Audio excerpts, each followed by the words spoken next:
အာသနံပုညဝန္တတပုညဝန္တာဝလပရေ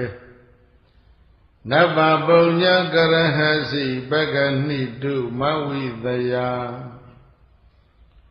ပုညဝန္တတဘုံကံကြီးမားလှသောဘုရားရှင်ကိုယ်တော်မြတ်ဤသာသနာသတ္တမသုံးပြသာသနာတော်ကိုပုညဝတ္တဝဘုံကံကြီးမားတဲ့ပုဂ္ဂိုလ်မြတ်မသာလျက်ပဂနိတောပိစယဓမ္မနထာနာဖြင့်လောကကုန်လုံးပြည့်စုံအောင်ကြီးမြောက်ခွင့်ကြီးညိုခွင့်မိခိုခွင့်တွေကိုလဘရေလဗန္တိဘုရားပိုင်ပိုင်ရရှိတော်မူနိုင်ကြလေကုန်သတည်း